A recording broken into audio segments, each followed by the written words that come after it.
Hello and welcome to some more Star Citizen. We're looking at new caves for Alpha 3.18 and beyond. We've got 3.17.2 getting a smaller character reset and fixes within the next 24 hours or so. And why won't the GreyCat Buggy, or PTV, be winning the ship Showdown this year? We'll talk about that. Cloud Imperium have been building out new caves. So this is both sort of cave archetypes and additional tools to make caves better.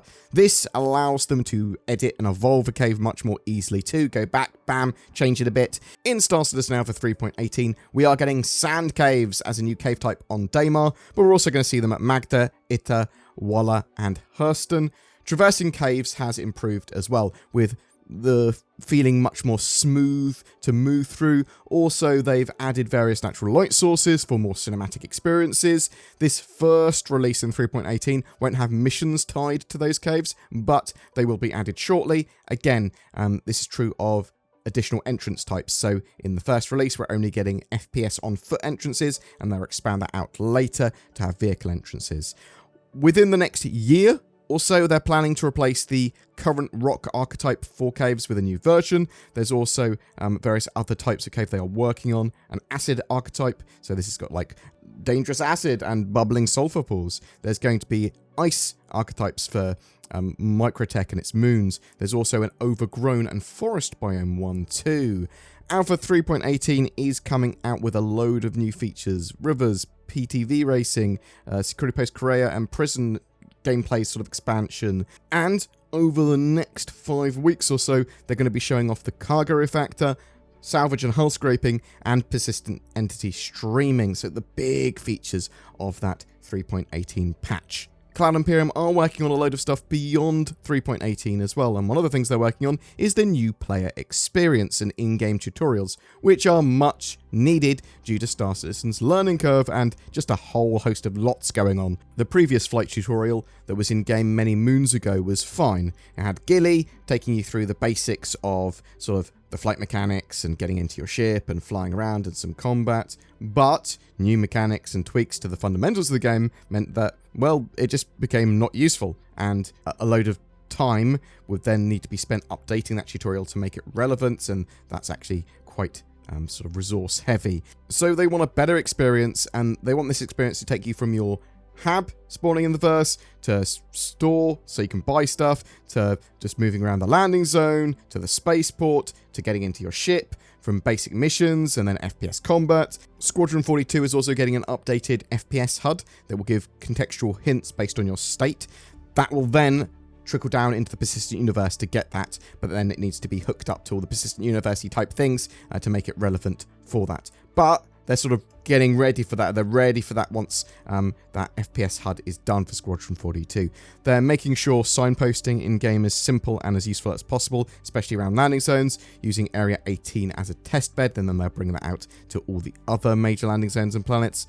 The experience will grow from there, but it's going to be a while before we see it in-game. Now, my hope is that they will expand this out so that each individual role and mission sort of set is covered by a tutorial mission, or pulls you into it once you're sort of ready to be pulled into it, or wanting to try something out. So you'd want mining missions. So you want something that goes, this explains what mining is, explains how to do it, maybe lends you a prospector for a mission so that you can try doing some mining and go, oh, okay, this is nice and basic and simple, and then expands it from there, opens up that career path to you by teaching you how to do it in a set of like or one tutorial mission. Alpha 3.17.2 is getting some updates, and you can expect a character reset to be coming with this new 3.17.2 or 3 patch that's going to the live servers real soon. In fact, Cloud Imperium said we're targeting it tomorrow. We initially were hoping to get the patch out today, but needed a bit more time. So we should have this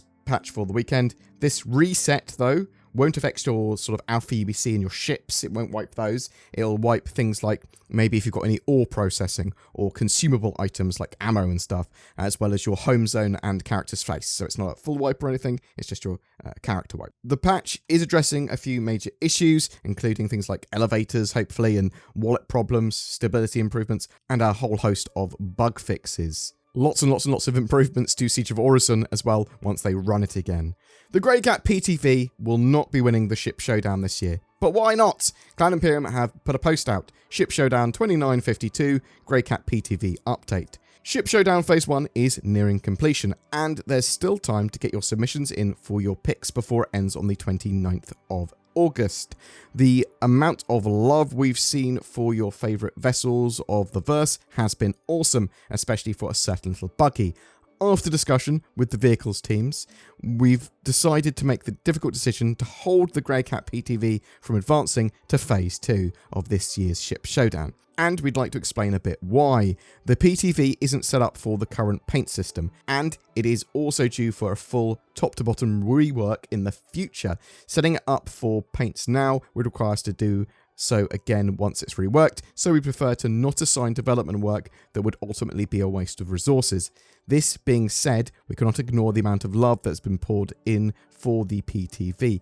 Being the official first vehicle in Star Citizen, the PTV will always hold a special place in our hearts too. To honour the amount of effort the community has put in to elevate their favourite go-kart, we'll be creating a new unique paint for the PTV once the rework is complete. That will be distributed to all backers for free. Thanks again to all of you making your love for the PTV heard, and apologies for any frustrations this update might cause. Happy Ship Showdown, everyone. Onward to Phase 2. So the PTV isn't eligible this year for the Ship Showdown, and that might also be a little bit in part because of the polarization that the Cargo Argo caused last year and the memeing of ships to popular top slots. Maybe it's not though, maybe that's just me being a bit cynical. There is still the possibility of things like the Mule or the Cargo Argo winning it this year, though I hope it's my boy the Mercury Star Runner. Anyway, boom! That's it for your Star Citizen update today. What do you think about the PTV getting an honorary paint made for it and the fact that it's going to get an overhaul? Will that make the go-kart track racing that we're getting in 3.18 even better? I don't know if people are really excited for that or not. It's hard to tell. I mean, I am. What's your favourite ship or vehicle to win the showdown this year? Are you looking forward to Alpha 3.17.2 getting those new fixes? Or are you keenly awaiting Alpha 3.18? What do you think of those sand caves? When do you think we're going to see 3.18 go to Eva Carty to start its long test cycle? Whatever your thoughts, I'd love to hear from you in the comments below. You're on a plane, it's about to crash. Maybe you're in a jungle and a vicious predator attacks. There's a nuclear war and you're caught short on the toilet. You're drowning in shark-infested waters. How did you get here? What do all these scenarios have in common? That's right, easily preventable with the use of nordvpn.com/BoredGamer. It's like the ultimate survival toolkit, but to aid in internet security and accessibility. Now I can watch my favourite Netflix and anime shows from a different country while I'm lost in the rainforest just before a tiger eats me. Thanks nordvpn.com/BoredGamer. You can get discounts by using the links below. But please note that probably in the case of a plane crash or, you're drowning, NordVPN might not be the most effective solution. Every month we have a Star Citizen ship giveaway. This month we're giving away an RSI Scorpius heavy fighter. This 2-seater powerful heavy fighter allows you to pretend you're in Star Wars with your X-Wing. It comes with a lifetime insurance and access to Star Citizen, so even if you haven't got a Star Citizen account already, you can play the game. To be in for a chance of winning that, just comment on any of my videos made during August. A massive thank you to everyone that subscribed to the channel or just watches my content or comments and likes and shares those videos. It really genuinely does help. And if you want to go the extra mile to help support the channel, you can click on the join button under any of my videos or click on the links to Patreon. It all goes a huge way to help the channel grow and expand. Thank you so much for watching. I hope you have a great time in Alpha 3.17.2 and I hope to see you in the verse.